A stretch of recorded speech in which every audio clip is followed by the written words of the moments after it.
What is up, everybody? Welcome back to the Eclectic Beard Gaming and Reactions. This go around, we got more history. We got the early Anglo-Saxons and the Mercian Supremacy. So yeah, this has been interesting so far. Before we go any further, like, subscribe, notification bell. Let's go ahead and get into it. And the Romans have left Britannia, sort of. They probably intended to come back, but they were too busy being conquered by Germanic barbarians. It should be noted straight out of the gate that early 5th century Britain is very difficult to understand since nobody wrote about it. What is known comes from three major sources. The first was written by a 6th century monk called Gildas, the second by an 8th century Northumbrian monk called Bede, and the last is the Anglo-Saxon Chronicle. More on them in a bit. So neither the exact details of events nor their dates are known, but Britain was subject to waves of invasion and settlement by several groups of Germanic peoples in the early 5th century. These were the Angles, who were from here, the Jutes, who were from here, and the Saxons, from here. Collectively, these people are referred to as the Anglo-Saxons. There are many myths and legends surrounding their arrival, but the most famous is that of Hengist and Horsa, who landed here in Kent sometime around the year 450. For the sake of simplicity, those who were living in Britain before the Anglo-Saxon arrival are referred to as Britons, but be aware that many did not see themselves as part of some great collective. The same can be said of those from the continent, who are often described with the umbrella term Germanic. According to Gildas's interpretation of events, a tyrant king of the Britons, sometimes called Vortigern, was having problems with raids from the Picts and the Scots. This Coca-Cola Zero Sugar tastes mighty delicious. Come on, buddy. But If you keep lying like this, you'll... He called from help from the Saxon called Vortigern, was having problems with raids from the Picts and the Scots. He called from help from the Saxon mercenaries who were led by Hengist and Horsa. The Saxons defeated the Picts and asked for greater payments. When the Britons could not provide it, they revolted and began to conquer the island. The story continues. Wow, who knew? Oh, we want more money. We don't have it. All right, we're taking it for ourselves then. So, oh boy. That early on the Britons were consistently beaten back until the emergence of a leader called Ambrosius Aurelianus, who, around the year 500, defeated the Saxons at the Battle of Mons Badonicus, which established a period of peace until Gildas's lifetime. So, side note, Ambrosius Aurelianus forms the basis of one of England's most famous legends, that of King Arthur. To disappoint literally everyone, there is no compelling evidence of Arthur's existence, and what weak evidence there is was written 500 years later. Naturally, historians only have Gildas's word on this, and it should be noted he wasn't writing history, but a series of polemics which blames the state of Britain in his lifetime on the secular and religious leaders of the age. What can be said to have definitely happened was that starting from the... So we're going off of early history from an angry rant. So he could be lying about every bit of it. The second quarter of the 5th century, there was a settlement of peoples along the southern and eastern coast of what is now England, and by the end of the 6th century had created a series of small kingdoms. The Jutes settled Kent and the Isle of Wight, creating the kingdoms of Kent and Witwara. The Angles settled the eastern coast and the Midlands. In the north, these settlements became the kingdom of Bernicia and Deira, whilst in the south, the kingdom of East Anglia, literally meaning East Angleland, was founded. Of the middle settlements, by far the most important was the kingdom of Mercia, but there are others, such as the kingdom of Lindsey. The Saxons settled the southern coast around the Jutes, founding the kingdoms of Essex, Sussex and Wessex, meaning East Saxons, South Saxons and West Saxons respectively. Thus, Britain was divided between Germanic and Britonnic kingdoms, and some Britons even fled, settling what is now called Brittany. The exact dates and natures of these foundings are essentially lost to time, but these kingdoms were firmly established by the year 600. This period is known as the Heptarchy, meaning the rule of 7, due to there being 7 major Anglo-Saxon kingdoms, but it should be remembered that there were many more. There were also... It's crazy how one place could have that many kingdoms. Like, and I understand it's back in a much different era of time, but human nature throughout history has been conquest. I don't care what peoples, it's been conquest. Everybody didn't always just get along all lovey-dovey. You had this guy over here who was a farmer and rounded up people to help him defeat people that were coming in to raid the village, and then he basically used that glory that he received to basically make rules, and you had a lot of that kind of stuff happen. He had enough people around him to join him to fight back or to get more land, and it's just, that's how things have been through history. So the fact that so many existed all in one area, it's crazy. The question I have is, how long did that last before this one took and went into here, and this one went into here, and... The Britonnic kingdoms such as Strathclyde and Dumnonia, alongside the Welsh kingdoms of Powys and Dyfed. The cultural dividing lines between these kingdoms is hard to define, and it is difficult to know whether the Angles would have seen themselves as distinct from the Saxons. The Britons certainly saw themselves as different from the Germanic newcomers, however. One crucial difference between these two groups was religion. It is unknown how prevalent Christianity was at this time amongst the Britons, but Gildas and the Britonnic settlement at St. Alban show that Christianity was certainly alive on the island. The Germanic settlers/invaders, whatever you want to call them, were not Christians, however, they were pagans. This wasn't paganism in the Roman sense, with formal rituals and well-documented festivals, but one which varied wildly depending on who was practicing it. Germanic paganism had many gods, such as Tyr, Woden and Thunor, who gave their names to some of the days of the week. So, in 595, Pope Gregory I sent a monk called Augustine to Britain with the intent of converting the peoples that lived there. Augustine arrived in 597, landed here at the Isle of Thanet in the Kingdom of Kent, whose capital was Canterbury. Kent at this time was ruled by King Æthelberht, and he was at first suspicious of the missionaries, thinking they were going to put a spell on him, but eventually he gave them permission to preach, and at some point, nobody knows exactly when, Æthelberht himself converted. This was not Æthelberht's first run-in with Christianity, since his wife Bertha was a Frankish princess and also a Christian. By 601, many in Kent had been converted, and Augustine was appointed as the first Archbishop of Canterbury. Æthelberht's conversion to Christianity did not just have social and religious impacts, but political ones too. The reason for this was that Æthelberht was not just the King of Kent, but also the Overlord of Britain, meaning the other kings answered to him.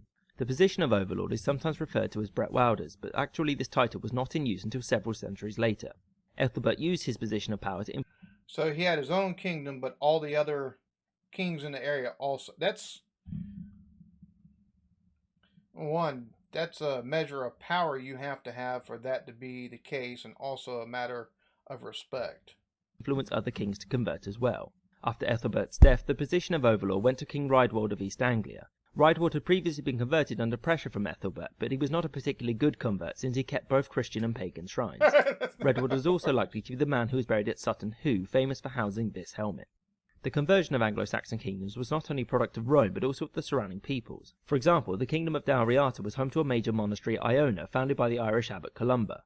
From this monastery came Aidan, a monk who travelled to Northumbria, which is called so because it is the land north of the river Humber, which is here. He did this under the invitation of King Oswald, who had united the two kingdoms of Bernicia and Deira after a long period of assassination and warfare which had gripped the two kingdoms.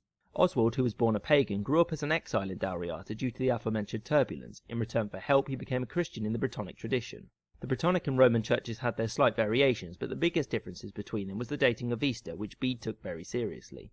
Side note, the name Easter actually comes from the pagan goddess Estra, whose feast was probably held around the same time as the Christian celebration.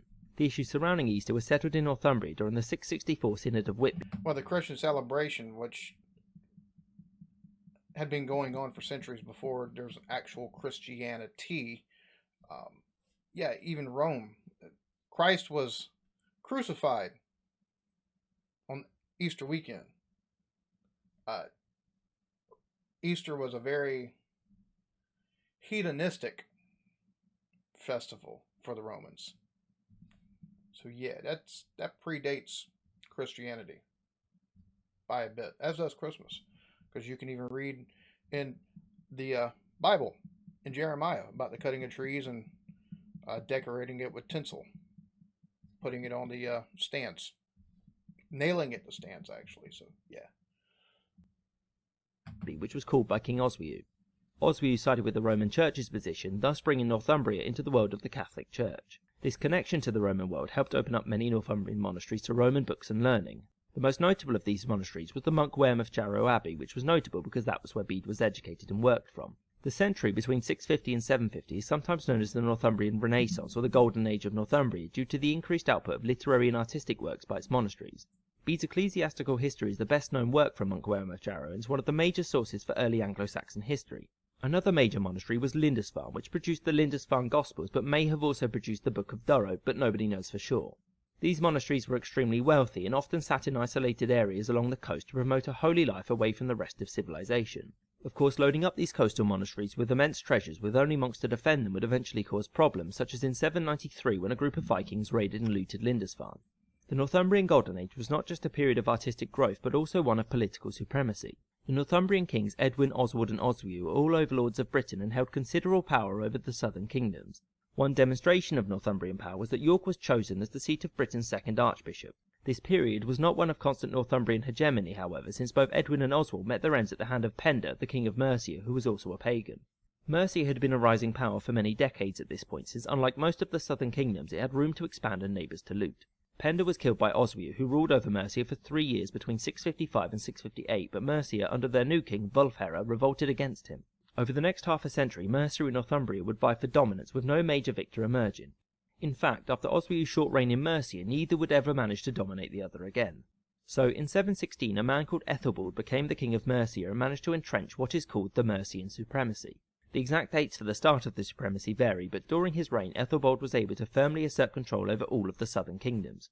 This was not a simple task, since early on in his reign he was challenged by Witred of Kent and Ine of Wessex. Fortunately for Æthelberht, like I said, nature of things throughout human history has been conquest. Whether it's just your neighbor's yard or the kingdom next to you. Witred died in 725, and his kingdom was divided between his sons, and the next year Ine abdicated to become a monk. The exact extent of Æthelberht's control over kingdoms like Kent and Wessex is debated, but throughout his life he most certainly was the most powerful king south of the Humber. Mercia did not annex the kingdoms it held hegemony over, and many operated with some independence. Æthelberht died in 757 and was succeeded by Bjornred, who was quickly chased off by Offa, the most famous king of Mercia. The hegemony established by Æthelberht had collapsed, and Offa had to reassert Mercian dominance, which he managed to do, despite some hiccups. Under Offa, the Mercian supremacy reached its height, and he brought in a series of reforms, the most notable of which was the introduction of the penny. Offa, like those before him, never managed to assert authority over the Welsh kingdoms to the west and was consistently plagued by raiding. In response, a great dyke, shockingly referred to as Offa's dyke, was constructed running along most of the Mercian-Welsh border. It was essentially a large ditch with a mound of earth on the other side. It was no Hadrian's Wall, but it certainly would have required a lot of manpower to make. Offa's authority over Britain was recognised overseas as well, and this is demonstrated in 2 ways. The first is by the fact that he managed to negotiate the appointment of a third archbishop, the Archbishop of Lichfield, which is here, although please be aware it didn't last very long. Another is the letter he received from the Frankish king Charlemagne, which begins, "Charles, by the grace of God, King of the Franks and Lombards, patrician of the Romans, to his esteemed and dearest brother Offa, King of the Mercians." This shows that Offa was certainly authoritative enough to garner Charlemagne's attention, but that's saying something, because Charlemagne was one of the he was one of the more how do I say this? He was not only throughout history since he's died and all that good stuff, but also at that time he was known throughout the world. He was definitely, yeah. So for that to happen, that shows a level of success and respect. So that's saying something. Make no mistake, Charlemagne would not have seen Offa as an equal. Just look at their kingdoms. Offa's domination of the southern kingdoms would continue until his death in 796, except for a small blip in East Anglia, which ended in Offa having the East Anglian king beheaded. After this, Mercia was ruled by a bunch of weak kings, and it never managed to really recover the same levels of authority and was consistently challenged by the other southern kingdoms. The Mercian supremacy came to a swift end in 825 at the Battle of Ellendun, in which the king of Wessex, Æthelberht, defeated the Mercian king Bjornwulf, which ushered in the rise of Wessex. Ultimately, Mercia's primary issue was the succession, since whenever a king died, the supremacy collapsed and had to be built up again by whomever won the inevitable civil war. Offa had tried to fix this previously, but all this did was get his son killed after he died. I hope you enjoyed this episode, and thank you for watching. And there we have it. English and British history, the early Anglo-Saxons and the Mercian Supremacy. Blah. I don't know why I can't talk today. Y'all be good to each other. Love yourselves. Peace.